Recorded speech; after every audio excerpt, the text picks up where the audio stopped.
अस्सलाम वालेकुम everyone, welcome back to another brand new video. You guys are watching Badshah in China. और ये एक ब्लॉग नहीं है, ये जस्ट एक इंफॉर्मेशन वीडियो है उन स्टूडेंट्स के लिए जो बेसिकली चाइना के अंदर एडमिशन लेना चाहते हैं या उसके रिगार्डिंग जिनके माइंड में कुछ क्वेश्चन है। मुझे काफ़ी सारे बेसिकली मैसेजेस और कमेंट्स दिए हुए थे, so in this video I will clear them out. So first question था पीएमडीसी पॉलिसी के related, then business in China, monthly expense कितना लगता है, बैंक स्टेटमेंट आपको कितनी चाहिए चाइना में आने के लिए, सेकेंडली चाइना सेफ़ है फॉर फीमेल स्पेशली या नहीं, और बाकी इनटेक की काफ़ी स्टूडेंट्स पूछे थे कि डेडलाइन कब तक है। सो इस वीडियो के अंदर मैं इन सारे क्वेश्चंस का वन बाय वन जवाब दूंगा इंशाल्लाह ताला। सो फर्स्ट पॉइंट से स्टार्ट करते हैं पीएमडीसी की न्यू पॉलिसी। पीएमडीसी के जिन स्टूडेंट्स को नहीं पता एक न्यू पॉलिसी आई है, उसके अकॉर्डिंगली यू गाइस आपके तकरीबन 60% एफएससी में मार्क्स होने चाहिए, देन आपको एमडी कैट अटैम्प्ट करना है और उसके अंदर आपके 100 मार्क्स होने चाहिए, then you guys can apply बाहर की कंट्रीज़ और इन सारों में।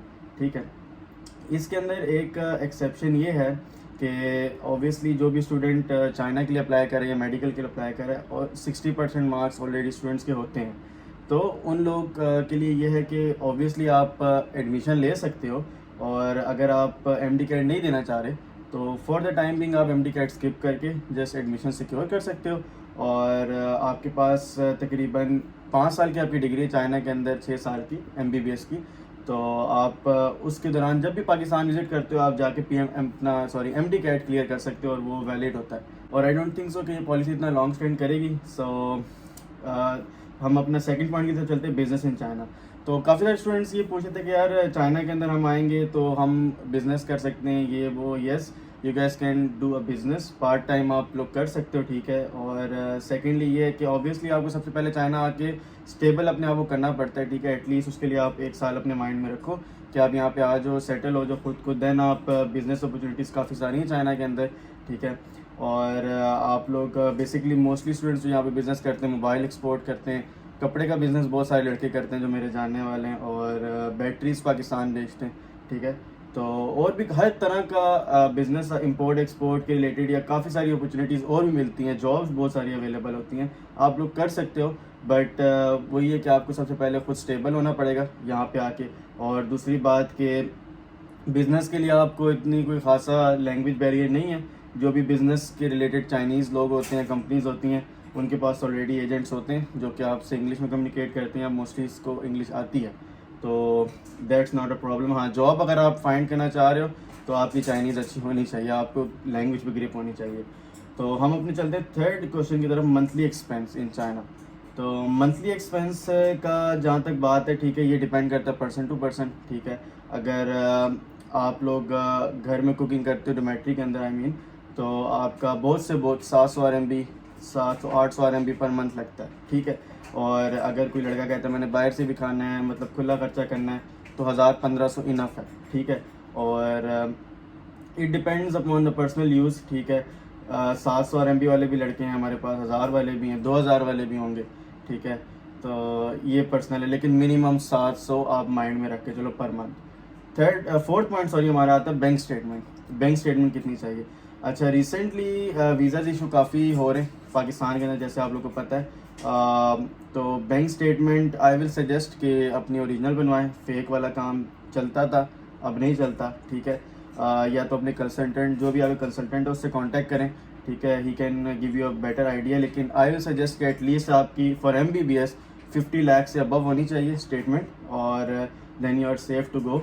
और बाकी जो मेजर्स हैं कंप्यूटर साइंस वाले, उनकी 30 to 40 की रेंज में होनी चाहिए, ठीक है। और अगर आपको बैंक स्टेटमेंट में कोई इशू हो रहा है, you guys also can also contact me, ठीक है, I can help you in that as well. तो अगला पॉइंट है, is China safe for girls. तो बेसिकली इस क्वेश्चन का मैं जवाब इस तरह दूंगा कि China is the safest country, ठीक है। आप बाकी सारे कंट्रीज से कंपेयर कर लो जहाँ पे लोग MBBS के लिए बेसिकली जाते हैं, किर्गिस्तान, ये वो बाकी जितने कंट्रीज हैं, उनमें से आई विल प्रेफर कि China is the safest for females. वो इस वजह से कि यहाँ पे जो लॉज हैं for every citizen, every gender, वो बहुत ज़्यादा स्ट्रिक्ट है, ठीक है। तो यहाँ पे इवन कि हमारे बैच के अंदर लड़कियाँ, ठीक है, तो समर वेकेशन होता है वो दूसरी सिटीज़ ट्रैवल करती हैं, ठीक है। तो सोलो अकेला ट्रैवल करती हैं, कोई इशू नहीं है उसके अंदर, ठीक है। क्योंकि यहाँ पे चाइनीज़ जो खुद हैं वो फॉरेनर्स को बहुत रिस्पेक्ट और बहुत प्रोटोकॉल देते हैं।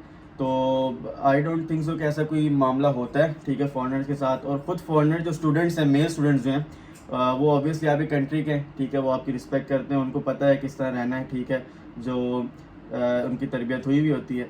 तो यूनिवर्सिटी के रूल बहुत स्ट्रिक्ट होते हैं। यूनिवर्सिटी इवन कि यहाँ पे डिपोर्ट कर देती है स्टूडेंट्स को फिर इन केसेस के ऊपर, तो यहाँ पे इस तरह की कोई हरकत करता नहीं है। और आखिरी क्वेश्चन आता है इनटेक डेडलाइन। तो यार इनटेक की डेडलाइन वैसे जो नॉर्मली होती है 31 अगस्त होती है, सितंबर इनटेक की बात कर रहा हूँ। लेकिन क्योंकि यूनिवर्सिटीज़ को अपनी सीट्स फुल करनी होती हैं, ठीक है, क्योंकि ऑब्वियसली पाकिस्तान के अंदर काफ़ी स्टूडेंट्स अपने रिजल्ट्स का वेट कर रहे होते हैं, कोई एमडी कैट के रिजल्ट का वेट कर रहा है, कोई किसी चीज़ का रिजल्ट का वेट कर रहा होता है, तो सीट्स अवेलेबल होती हैं। You guys can apply even after 31 अगस्त। तो आप लोग डेडलाइन के बाद भी अप्लाई कर सकते हो और एडमिशन हो जाता है, ठीक है, उसका कोई इशू नहीं है। और बट ये कि थोड़ा सा आप लेट हो जाते हो। और इस साल तो ये हुआ है कि क्योंकि ऑब्वियसली स्टूडेंट्स ने एमडी कैट भी दिया हुआ है, ठीक है, डिले हो रहा है, तो अभी तक जो न्यू बैच है उसका कोई स्टूडेंट नहीं आया, ठीक है, और क्लासेस अभी तक स्टार्ट नहीं हुई। तो अगर आपने इवन के अभी भी एडमिशन लेना है तो यू गाइस कैन कॉन्टैक्ट सबसे। और इससे अगली बात कि यूनिवर्सिटी ऑफ साउथ चाइना के अंदर स्कॉलरशिप्स का क्या सीन है।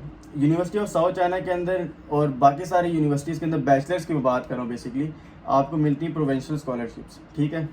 ये हर प्रोविंस टू प्रोविंस डिपेंड करता है। हमारा प्रोविंस है हुनान, ठीक है, हुनान की आपको प्रोविंशियल स्कॉलरशिप मिलती है 15,000 RMB पर ईयर, सही है। तो फॉर एग्जांपल अगर आप MBBS के अंदर इनटेक लेते हो, आपका ट्यूशन फीस 21,000 है, ठीक है। तो आप अगर अपनी क्लास के अंदर और ये रेशो जो स्कॉलरशिप की होती है ये क्लास वाइज डिपेंड करती है, ठीक है। जैसे अगर फॉर एग्जांपल मेरी क्लास में 19 बच्चे हैं तो हमारी क्लास में 7 से 8 बच्चों को स्कॉलरशिप लगती है, ठीक है। और अगर आपकी 21,000 फीस है, 15,000 की आपकी स्कॉलरशिप लगती है, तो हाफ से ज़्यादा आपकी फ़ीस उसमें कवर हो जाती है, which is a very good thing. और इवन हमारी यूनिवर्सिटी के अंदर सबसे बड़ा फ़ायदा ये है कि यहाँ पे फॉरेनर स्टूडेंट कम है, तो आपकी क्लास में स्टूडेंट जितने कम होंगे आपको कंपटीशन उतना कम होगा और उतने स्कॉलरशिप के चांसेस ज़्यादा हैं। So you guys can prefer out our university. और हमारी यूनिवर्सिटी की रैंकिंग भी अच्छी है काफ़ी सारी, और ऑलरेडी काफ़ी सारे पाकिस्तानी स्टूडेंट्स यहाँ पे स्टडी कर रहे हैं, तो they know how to deal with international students. तो अगर आपने अपनी हमारी university basically university of South China Hengyang में एडमिशन लेना, you guys can contact on this given WhatsApp. And for the migration cases which and migration पे मैं बात कर लेता हूँ। कुछ यूनिवर्सिटीज़ बेसिकली इस तरह होती हैं, और मुझे काफ़ी सारे स्टूडेंट्स के मैसेज भी आ रहे थे कि भाई हमारी यूनिवर्सिटी है उसमें हमने फाउंडेशन ईयर बेसिकली ये होता है कि हमने लैंग्वेज ईयर कर लिया, लेकिन हमें यूनिवर्सिटी ये कह रही है कि फ़र्स्ट ईयर आपको हम चाइनीज़ में पढ़ाना शुरू करेंगे, मेडिकल का जब हम जो है सारा चाइनीज़ पढ़ाएंगे। तो हम माइग्रेशन करना चाह रहे हैं, तो हमें सजेस्ट करें कि हम कौन सी यूनिवर्सिटी में करें और क्या करें। उसके लिए मैं 2 ऑप्शन दूंगा।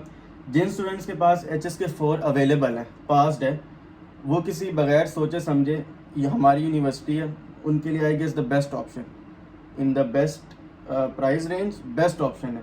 क्योंकि आपके पास HSK4 है और आप अगर 2024 बैच के अंदर आएंगे तो आपके पास स्टूडेंट्स की क्वांटिटी भी बहुत कम है, ठीक है। क्योंकि हमारे इस साल काफ़ी सारे स्टूडेंट्स जो फाउंडेशन ईयर थे उनका HSK क्लियर नहीं हुआ था, तो बहुत कम लिमिटेड स्टूडेंट्स हैं जो प्रमोट हुए थे, तो आप उनके साथ आ सकते हैं, ठीक है। अभी क्लास की स्ट्रेंथ जितनी कम होगी, जैसे कि मैंने बताया कि कंपटीशन उतना कम होगा और आपके स्कॉलरशिप के चांसेस ज़्यादा हैं, ठीक है। और जिन लोगों का HSK क्लियर नहीं हुआ, ठीक है, उनके लिए भी यूनिवर्सिटी अवेलेबल है, शेंडोंग फर्स्ट मेडिकल यूनिवर्सिटी, ठीक है, बहुत अच्छी यूनिवर्सिटी है। उसमें भी अगर आपको एडमिशन चाहिए यू गाइस कैन कॉन्टैक्ट, ठीक है। उस यूनिवर्सिटी का कॉन्टैक्ट भी हमारे पास है, तो हम उसमें भी आपका एडमिशन करा सकते हैं। लेकिन उसके अंदर आपको HSK की कोई ज़रूरत नहीं है, आपको ग्रेजुएशन से पहले HSK4 रिक्वायर्ड है, जो कि आपके पास अच्छा खासा टाइम है। सो बेसिकली ये कुछ क्वेश्चन थे जो कि मुझे रेगुलर बेसिस के ऊपर व्हाट्सएप और कमेंट्स के अंदर स्पैम हो रहे थे, तो मैंने सोचा एक वीडियो बना के इनका आंसर कर देता हूँ। और एट द एंड मैं वही अगेन कहूँगा कि अपना टाइम ज़ाया करने से बेहतर है, ठीक है, कि you guys can start work on, अगर मतलब किस्मत की बात, अगर आपको वाकई डॉक्टर बनना है, ठीक है, MBBS ही करना है और आपका पाकिस्तान में नहीं हो रहा फॉर सम केसेस, ठीक है, नंबर्स नहीं है, कुछ भी इशू बन रहा है, अपना टाइम वेस्ट करने से बेहतर है, साल वेस्ट करने से बेहतर है आप चाइना को कंसिडर कर सकते हैं, ठीक है। और अब तो चीज़ें इतनी आसान हो गई हैं, ठीक है, हम लोग खुद बैठे हुए हैं यहाँ पे, विद इन 1 मंथ का प्रोसेस होता है, ठीक है, आपका एडमिशन अप्लाई करने से एडमिशन अप्लाई करने से लेकर आपको डॉक्यूमेंट्स पहुँचाने तक विद इन 1 मंथ, ठीक है, विद इन 1 मंथ आप फ्लाई कर सकते हो टू चाइना। तो अपना टाइम वेस्ट करने से बेहतर है कि आप चाइना फ्लाई कर लो, ठीक है, और एडमिशन सिक्योर कर लो अपना। बाद में बंदे के पास रिग्रेट ही होता है कि यहाँ से भी नहीं हुआ, पाकिस्तान में भी नहीं हुआ, फिर आपका साल ज़ाया, ठीक है। तो आई होप कि आप लोगों के लिए ये वीडियो इन्फॉर्मेटिव होगी। अगर है तो डू लाइक सब्सक्राइब, ठीक है, हमारे चैनल को सपोर्ट करें। इंशाल्लाह ताला नेक्स्ट फर्दर वीडियोज़ इस तरह की मैं अपलोड कर रहूँगा और आप लोग को नोटिफिकेशन आ जाएगा। सो मिलते हैं किसी और इस तरह की इन्फॉर्मेटिव वीडियो के साथ। तब तक के लिए टेक केयर, अल्लाह हाफ़िज़। Da, de ce? Nu. E bine, lasă-o. Am să cânt și o piesă cea mai nouă melodie.